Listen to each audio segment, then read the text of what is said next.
క్రమశిక్షణ అనేది ఈ రోజున చక్కగా నిన్నటి కంటే ఈ రోజు పాపంట ముందు వచ్చేసారు. అలా ఉంటారు వ్యక్తి అంటే.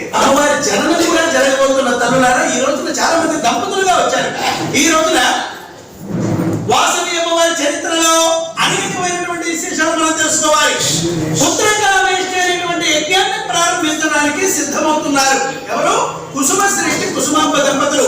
వారికి వివాహమై చూస్తూ ఉండగా ఇన్ని సంవత్సరాలు గడిచిన సంతానం లేని కారణంగా దంపతులు గురు భాస్కరాచార్య వారి యొక్క ఆజ్ఞానానుసారం వారు పుత్రకామేష్టిని ప్రారంభం చేస్తున్నారు. ఏ నది ఒడ్డున చేస్తున్నారు పుత్రకామేష్టి? గోదావరి నది ఒడ్డున ప్రారంభం కాబోతున్నది. ప్రజలందరూ కూడా సిద్ధమవుతున్నారు.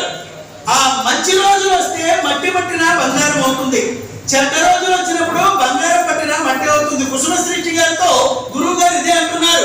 సంతానం కలిగే ముహూర్తం రాబోతుంది ఏమో దంపతులారా, అందుకే యజ్ఞం ప్రారంభిస్తున్నారు. శుభమగుగాక అని ఆశీర్వాదం చేశారు. ఇక యజ్ఞం ప్రారంభమైంది.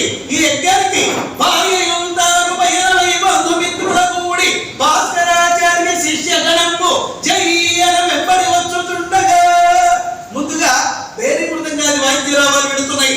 ఆ మంగళ వాయిద్యాల వెనుక పూర్ణ కలశాన్ని ధరించిన భాస్కర ఆ శిష్య బృందమంతా కూడా బయలుదేరుతున్నారు. ఆ గురువు గారి తర్వాత కుసుమ దంపతులు బంధుమిత్రులతో బయలుదేరుతున్నారు. వారి తర్వాత 714 మంత్ర వైశ్యులు, వారి తర్వాత ఋషీశ్వరులు, మహాత్ములు, అతిథులు మొదలైనటువంటి మహాభక్తులందరూ కూడా ఆ యజ్ఞానికి బయలుదేరి వెళుతున్నారు. ఇక్కడ మనం ఒక చిన్న విషయాన్ని గమనించాలి. యజ్ఞాలు మనం ఏమి చేసినా అవి సుభిక్షంగా తదాసుకొని దేవతలు అనాలి అంటే అందరినీ తృప్తిపరిచే దానం చేయాలి అని పెద్దలు అన్నారు. యజ్ఞం ఏమైనా కానీ, అది ఏ యజ్ఞమైనా కానీ, మరి పూర్ణాహుతి సమయంలో ప్రతి మనిషిని ఇక చాలు మాకు అని అనిపించే దానం చేయాలట. అబ్బా ఏమున్నదండి దానం? బంగారమా, మణులా, మణిక్యాడా? గుప్పెడంత మనసులో విశ్వాన్ని మింగాలనే ఆలోచన మనిషికి ఉన్నప్పుడు ఏమిస్తే మాత్రం చాలు అని అంటాడు మనిషి. కడుపు నిండుగా అన్నప్పుడు నిండిన ఎంత, కడుపు నిండా భోజనం పెట్టిన తర్వాత ఇంకొంత భోజనం పట్టించుకుంటామా, నా కడుపు నిండింది నువ్వు చల్లగా తెల్లు అన్నదాత సుఖీ భవ అని అంటాడు. అందుకే అన్నదాన మహిమ శివునికి కూడా చెప్పడం అసాధ్యమైందట.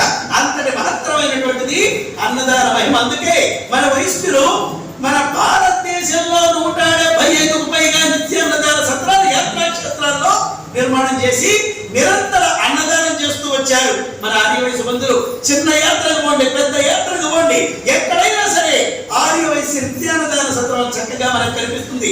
అన్నదానాల్లో ముఖ్యంగా ముందుండి యాత్ర భక్తులకి ఆ సేవలు చేయడంలో మన వైశ్యులే ముందుంటారు. మరి అలాంటి సమయంలో ఈ పుత్రకామేష్టి యాగం దగ్గర అన్నదాన, గోదాన, భూదాన, సువర్ణదాన, షోడశ మహాదానాలన్నీ ఆ కుసుమ దంపతులు చేస్తూ ఉన్నారు.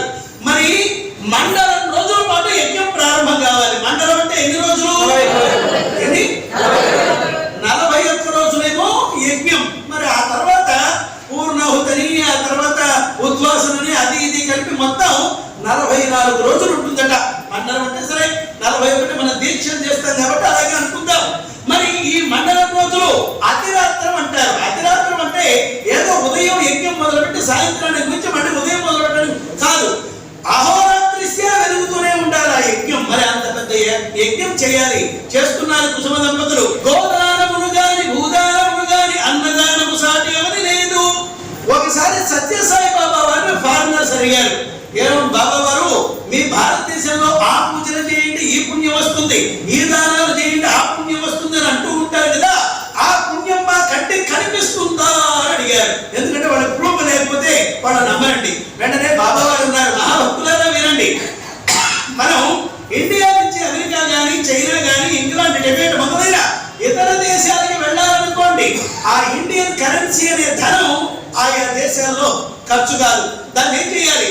కస్టమ్స్ వాళ్ళ దగ్గర డాలర్స్ అనే రూపంలో మార్చుకొని మనం ఆయా దేశానికి ఏదో కరెన్సీ ఉంటుంది, అక్కడికి వెళ్ళి మనం కరెన్సీని ఆ కరెన్సీగా మార్చుకొని ఖర్చు పెట్టి సుఖాన్ని అనుభవిస్తాం, సంతోషాన్ని పొందుతాం. అలాగే మన భారతదేశంలో ఈ భూలోకంలో ఉన్న కరెన్సీ కావచ్చు, బంగారం కావచ్చు, మనుడు మాణిక్యాలు, భూములు ఏమైనా కావచ్చు, మోక్షమనే లోకంలో ఖర్చు కావు.